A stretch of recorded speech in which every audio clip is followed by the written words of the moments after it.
Well, for more on the move, I'm now joined by Korean expert Georgi Toraraya and RT's political commentator Peter Lavelle. But Mr. Toraraya, if I could turn to you first. Now, North Korea says it carried out its first nuclear test back in 2006, and then, of course, last April, it caused another storm by launching a rocket that it claimed was a communications satellite. So, is it really much surprise that today's test came along? Well, it was predictable, although I myself didn't expect that to happen so quickly. And that only proves that North Koreans have taken the decision to carry on this increase in tension and to raise their military profile already sometime late last year. I think they have concluded that the talks, the negotiations don't give them enough, that the compromise cannot be found with the US and South Korea, who have been dragging feet on their obligations, actually. So they decided to raise the stakes, and well, their aim is to be treated as a nuclear power. Well, talking of compromise and wanting to find one, let's now try to turn to RT's political commentator Peter Lavelle, who I believe can now join me. Peter, last month Pyongyang pulled out of six-party talks following international condemnation of its rocket test fire in April. So if they are refusing to sit down and talk, what kind of compromise that Mr. Toraraya referred to can be found, and what kind of approach can be taken by Russia and the rest of the world? Well, I think it's very interesting. We're going to find out what the North Koreans want now. We're going to see what their terms and conditions are. And it's very interesting that this is Obama's first real crisis he has to face. And the North Koreans have always wanted to talk directly with the United States to cut a deal. So this is very interesting here. We'll see more reaction coming out of Washington later today. But Mr. Obama's got his hands full here.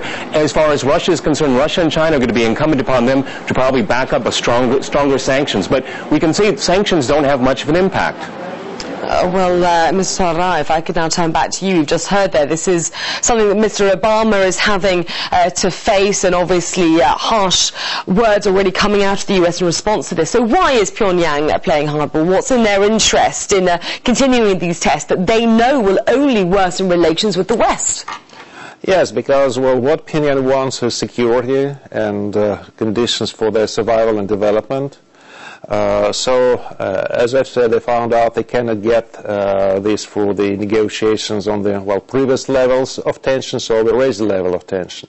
Now they want to be treated as a nuclear power who will set its own terms, and their terms are very simple. This is the guarantees of security and economic assistance and possibilities for the development of the country, and just actually being left to what they want to do.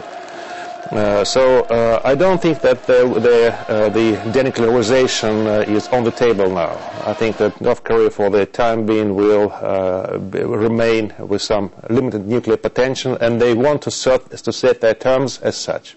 But then I put it to you, if North Korea is refusing to sit down and talk around the table, where do we go from here? Where is the way out of this situation?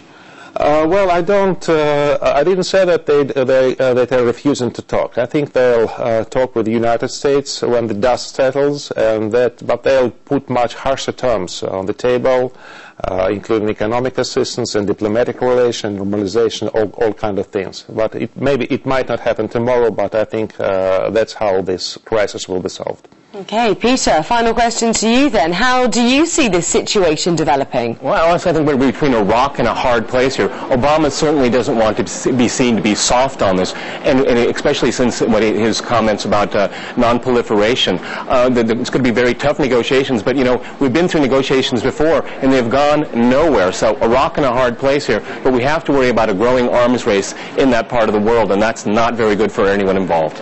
No, not very good at all. All right, thank you to both of you. That was Georgi Toraraya, Director of the Centre for Contemporary Korean Studies at the Institute of World Economy and International Relations, and RT's very own political commentator, Peter Lavelle.